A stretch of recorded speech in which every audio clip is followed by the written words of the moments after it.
organic, unpredictable, unknown, lovely, beautiful, a sense of fulfillment. This is part of the pleasures of life and not the chores of life.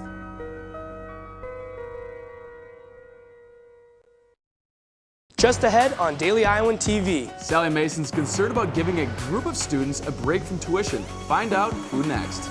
And we'll show you how one social media site can get you a job. And in sports, highlights from the Iowa men's basketball victory over North Dakota State Monday night. All that and more is coming your way. This is Daily Iowan TV.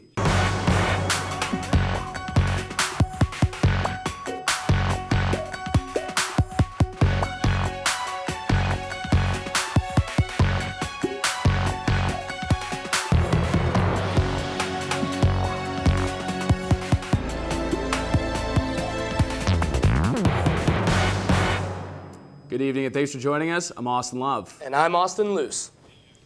While our resident students may see yet another tuition freeze, non-resident students and graduate students will likely pay more next year. Today, University of Iowa President Sally Mason said she would not be enthusiastic if non-resident students were granted a tuition freeze. We've always insisted that non-resident students in particular pay the full cost of their education. And I think that really we are the public institution in Iowa. So I think in fairness to the taxpayers of Iowa, we absolutely should hold to our non-resident students paying the full cost of their tuition. But while she does want to increase non-resident tuition rates, Mason told reporters today that she does support freezing tuition from students from the state of Iowa. She also does not support extending the freeze to graduate students because graduate students is, quote, expensive to deliver. The resident freeze would cost about $4.5 million, but extending the freeze to all students would cost another $10 million. The tuition rates for next year will ultimately be determined by the Board of Regents on December 3rd. A rally took place in Iowa City today awaiting the response to a court decision on the shootings in Ferguson, Missouri. On August 9th, 18-year-old Michael Brown, a black teen, was shot by a white police officer. Violence and protests followed the shooting and are expected to follow the final court decision. Locals came out to protest the shootings on the Penncrest this evening. They were a part of the Ferguson National Response Network, an organization that has planned rallies across the nation. The jury is expected to deliver its decision any day now. Body cams have been the talk of the town for the last few months now.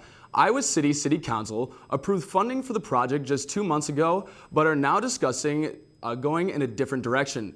The City Council voted tonight on whether or not to take away the funding and redirect it in newer, cheaper technology.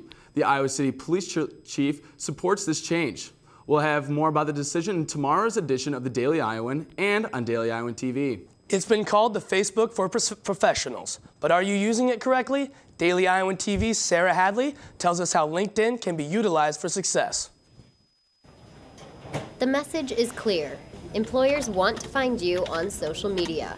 And with over 300 million users, LinkedIn seems to be the place to do it. It gives the resume a second look. It pulls it out of that big stack. But how do you come across? What if you say the wrong thing? A lot of students may shy away from LinkedIn a little bit because it can be a little intimidating.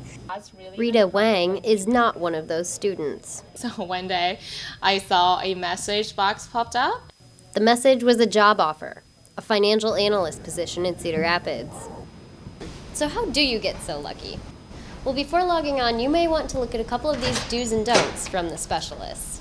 Do complete your profile. The more complete, the better off you are. Do take time for a professional photo. No selfies. I'm at the formal and I'm leaning over. Don't fall victim to the default message. Get rid of the canned, I'd like to add you to my professional network. Do connect with classmates, even friends. Experts say you never know how their path may collide with yours down the road. And finally, don't underestimate the power of loose connections. Sarah Hadley, Daily Iowan TV. And still to come on Daily Iowan TV, students might soon see construction for another new place to live. Find out where next. And in sports, hear what Kirk Ferentz and his team have to say as they prepare for their toughest matchup this weekend.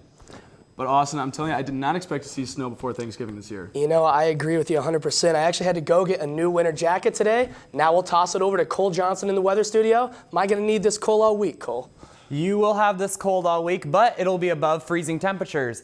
I've got good news. The weather will be going up this week. Starting tomorrow morning, you can expect temperatures to be around 23 degrees with mostly cloudy skies. As we continue into the afternoon, temperatures will stay about the same and the sky will begin to clear up. Moving into the evening, temperatures will fall to 16 degrees with the wind picking up to 14 miles per hour.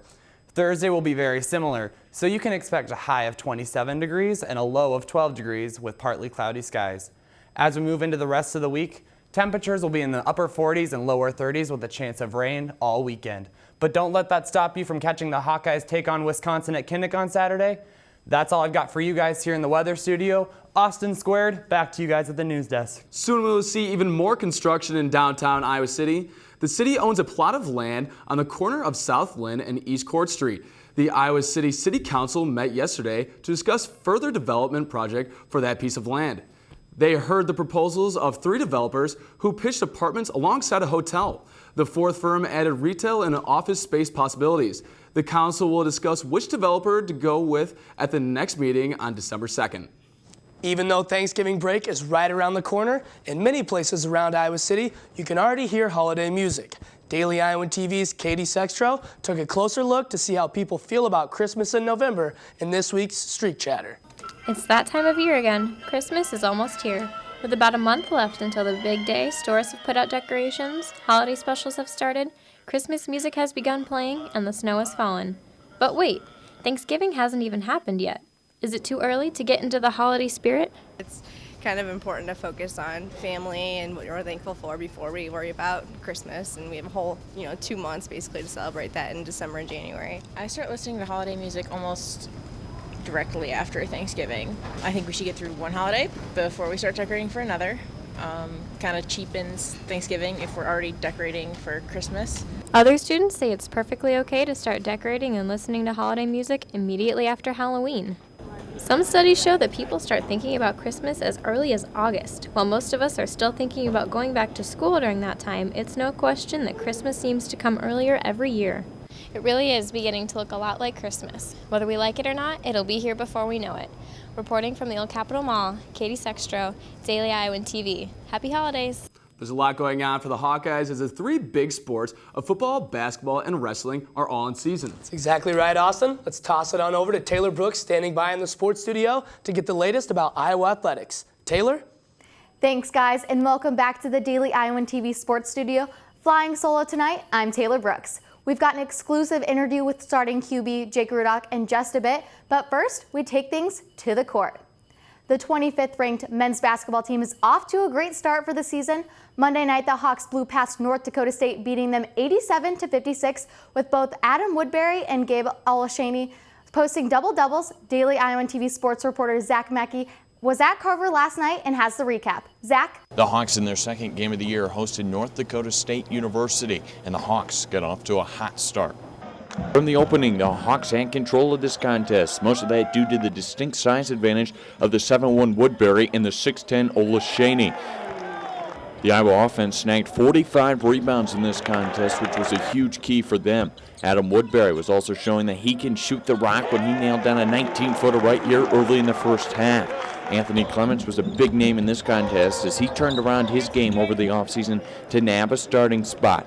Sophomore Peter Jock ended the night with 5 points of his own, nailing down a 3-ball right here. The Hawks shot 45% from beyond the arc against a very young North Dakota State team.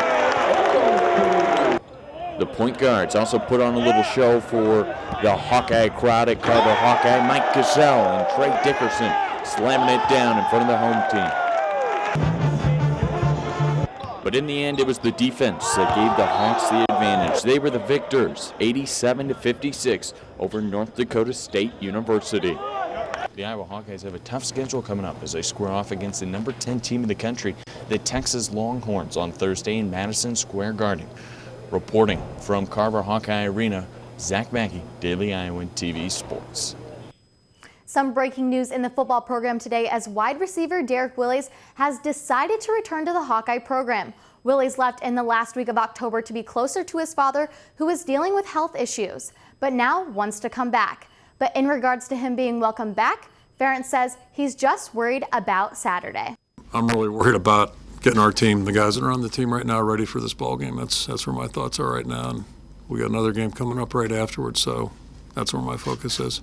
Also released today was news that running back Mark Wiseman is one of the 10 semifinalists for the 2014 Burlsworth Trophy. The award is presented annually to the most outstanding football player in America who began his career as a walk-on. I heard about that today. I didn't even realize that existed or anything, but yeah, it's pretty cool. And no one really on this team really cares about awards or anything like that. We're not worried about that stuff right now. All we're worried about is Wisconsin. The only trophy that matters right now is the Heartland Trophy. That trophy won't be an easy one to gain possession of, as Iowa is taking on 14th ranked Wisconsin, whose running back Melvin Gordon rushed for 408 yards last weekend, setting an FBS record.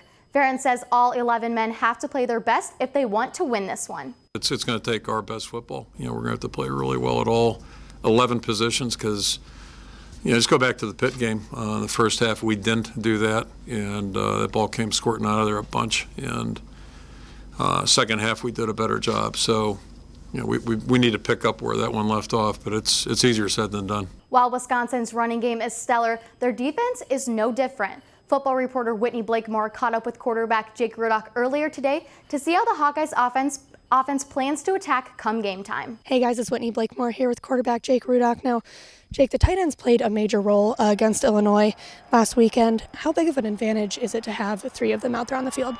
That's huge. And one of those things is they can all catch the ball well, they can all block well. I think that gives defenses a little something extra to worry about. And obviously that's good for our offense, and hopefully they can produce like they did last week. All right, and Wisconsin owns the nation's top defense. How do you guys plan to top them and make some plays out there? Just details. It always comes down to those little details of, being at the right depth, being at certain things, fitting your pads right, and that's what it always comes down to. It's a trench fight, details, and then working hard to do the best you can to move the ball. All right, and then still in the hunt to win the West Division. How big of a game is this one on Saturday? I mean, it's a big game. Every single game we play is a big game, but the important thing is that it's this game. We have 2 games left in the season, but we're focused on this game. It's a 1-game season, and that's really all we can worry about. And if you look too global, look too far ahead, that's going to hurt you in the long run. All right, well, thank you so much, and back to you guys in the studio. And quickly before you go, junior field hockey player Natalie Cofone earned more honors as she's been named the 2014 National Field Hockey Coaches Association's West Player of the Year. Cofone started all 18 games as a junior, pacing an Iowa offensive attack that ranked 9th nationally and averaged over 3 goals per game. She finished off her junior season scoring 42 points, 18 goals, and 6 assists. Congrats, Natalie. And that's it for us here in the sports studio, but be sure to tune in tomorrow to see how one swimmer has what it takes to be able to overcome 2 injuries in the last year and still play a huge role on the team. Austin's, back to you guys at the desk. Developers recently unveiled the track design for what will soon set the record for being the tallest roller coaster worldwide. The coaster, called Skyscraper, will twist around a 570-foot tower with an observation deck at the top. Developers say the coaster will have, quote, no downtime, meaning it will feature endless loops, dives, and spirals. The construction of the coaster will begin in 2015. It is set to open in 2017 at the International Drive-In Sand Lake Road in Orlando. Just hearing you talk about that roller coaster makes my stomach churn, Austin. Definitely, and if I went on that, I'd definitely have to bring an extra pair of shorts. But that's all we have for you tonight on Daily Iowan TV. Be sure to tune in tomorrow night at the same time or anytime online at dailyiowan.com. I'm Austin Love. And I'm Austin Luce. Thanks for watching and have a great night.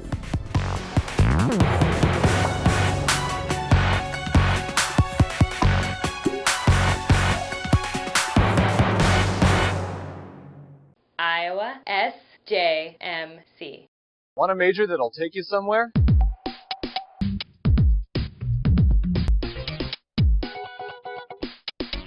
I joined, and now I make videos for the university.